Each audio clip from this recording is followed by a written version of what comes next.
Tudo bem, pessoal? Meu nome é Diego, nós estamos no canal Vida e Reforma.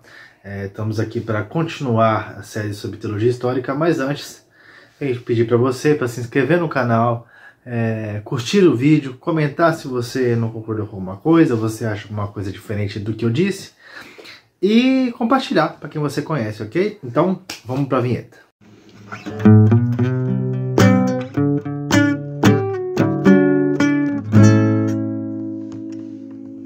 Vamos lá, pessoal. Hoje nós vamos falar sobre um personagem importantíssimo no começo da igreja, né?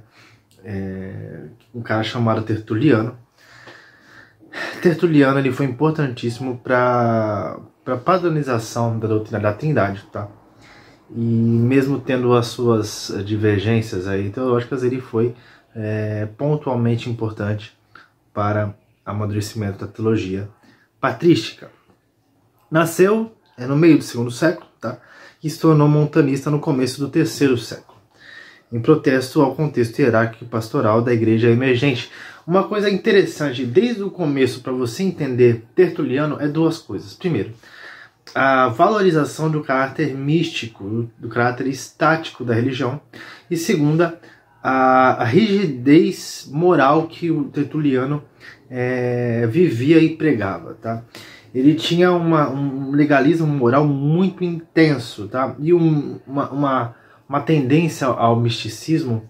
Eu vou explicar melhor conforme eu vou passando o vídeo, mas vocês vão perceber quão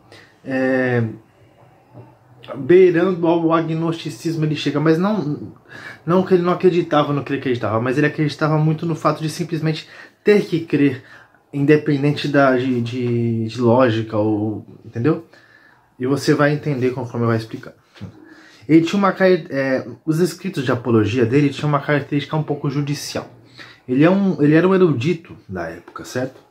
Ele era um assíduo produtor literário. Ele atacou praticamente todas as heresias da época que ele estava inserido. Ele escreveu muito, tá? Vai ser duas principais obras que nós temos hoje como referência, que são o Contra Praxeas e a Praescriptio dele, né? A perseguição dele, né? O Evangelho é a nova lei. Foi de uma forma sutil, mais notável, influenciado pelo estoicismo. Isso é uma coisa também interessante de se citar, a influência dele do estoicismo, porque ele também leva muito em consideração essa coisa do rigor moral, tá? Para o Tertuliano, os hereges não tinham direito nem de debater acerca das escrituras, porque os hereges não aceitam o que a escritura diz. Então não tem por que debater Bíblia com o herege, tá? Isso é o que o Tertuliano acreditava. As heresias nascem da filosofia, não da fé. Então, para Tertuliano, as heresias elas sempre são uma adequação de uma ideia filosófica à fé, tá? A confusão da filosofia com a revelação resulta na corrupção da revelação.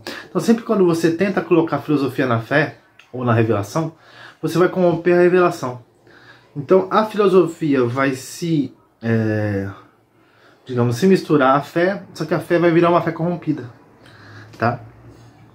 Tertuliano não é esse o ponto que eu queria salientar. Tertuliano não é um irracionalista, mas cria que existem coisas que simplesmente são maravilhosas demais para serem entendidas, então não precisa se entender, entendeu?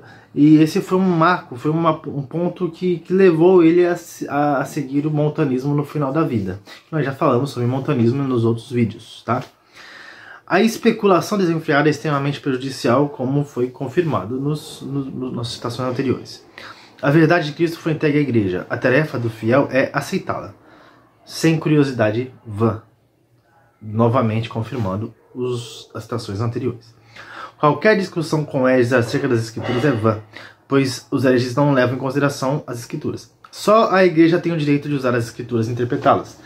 Como eu disse, isso que Tertuliano disse não tinha um caráter de como a igreja romana usou posteriormente. Porém, já começou-se a se definir uma doutrina, ou se definir um comportamento que era característico da igreja romana da Idade Média.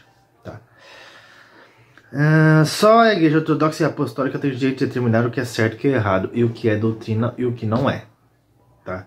Isso é o que Tertuliano acreditava. Via no montanismo o dom profético legítimo, também o que levou ele ao montanismo. era um dos maiores defensores do trinitarianismo. Agora vamos começar a falar sobre o ponto que ele ficou mais famoso, o ponto que destacou ele na história da teologia, tá? Ele introduziu o termo substância e pessoa, não em termos como nós entendemos hoje, né? Substância como uma coisa mais metafísica, mas substância como uma coisa mais legal, no sentido de você adquirir o direito de ser chamado de tal substância, de tal, por exemplo, Deus é um título, tá? Vulgarmente falando, assim, chucramente falando.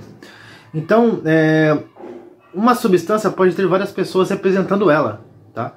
E por isso que há 3 pessoas numa substância na Trindade, onde Deus é Deus Pai, Deus Filho, Deus Espírito Santo, tá?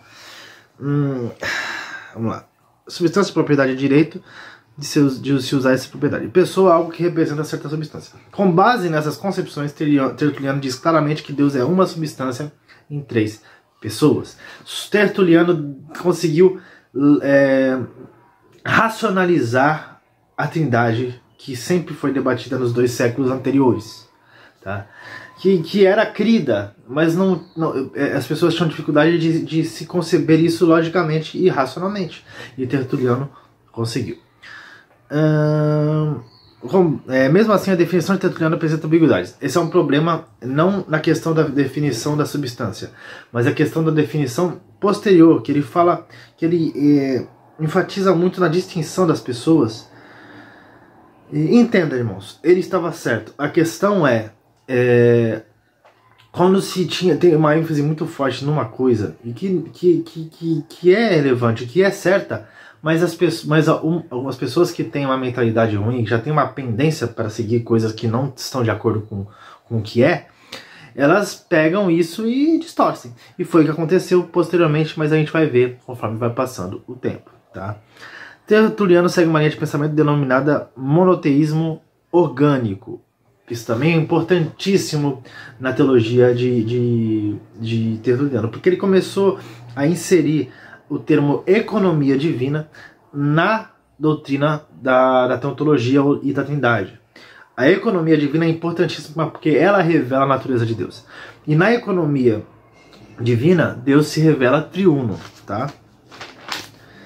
Na cristologia, Tertuliano foca na sua luta contra o docetismo. O que é o docetismo? O docetismo é crer que Cristo não tinha um corpo físico. Então, Tertuliano teve que sempre focar na realidade do corpo de Cristo. Mesmo assim, ele foi bem abrangente em sua cristologia, porque ele disse bem claramente que Cristo tem 2 naturezas, 2 substâncias, né? E pertencentes a uma única pessoa, tá? E essa ênfase na uma única pessoa também é importante. Por que eu digo isso? Porque como nós vimos no gnosticismo dos vídeos anteriores, cria-se que Jesus é uma pessoa e Cristo era outra. Isso não fazia sentido nenhum, em base nenhuma, só que eles acreditavam nisso. Então, o Tertuliano teve que corrigir isso e disse: Jesus Cristo é uma única pessoa com 2 substâncias ou 2 naturezas, que é a natureza divina e a natureza humana. Também um comentário relevante, nem tanto, mas é relevante, que Tertuliano acreditava que Maria não era virgem, ou não era... tinha perdido, digamos assim, a barreira quando Cristo nasceu, entendeu? Então, Maria não morreu virgem, digamos assim, como a Igreja Católica acredita hoje. Tertuliano era traducionista. O que é isso? Isso é uma influência do estoicismo também, tá? Que é a tradução, a transmissão da alma. Quando a pessoa nasce, a alma dessa pessoa, ela é uma transmissão do pai. Então ela tem origem no pai. Então a doutrina do pecado original para Tertuliano tem um teor muito traducionalista, entendeu? Onde a alma é uma transmissão do seu antepassado, tá? Então é isso que ele acreditava. O pecado é transmitido para a posteridade. O pecado original é transmitido para a posteridade. É isso que é a conclusão dele em relação ao pecado original. Então, gente, é isso que eu vou falar sobre Tertuliano. Não foi um vídeo muito grande, foi um vídeo simples. Tertuliano foi importante para a Trindade, mesmo sendo morrendo montanista e tudo mais, tem os seus pontos aí contraditórios. Porém, a questão da Trindade e a questão da cristologia dele é é imprescindível você como teólogo, você como cristão, entender da forma como Tertuliano entendia, tá certo? Semana que vem vamos falar sobre a escola de Alexandria, que também é uma coisa interessantíssima de se falar. É uma escola que foi importante, mas nós temos que ter cuidado com algumas coisas que eles acreditavam. Mas semana que vem nós vemos isso, e que Deus abençoe vocês. Um beijão, até o próximo vídeo.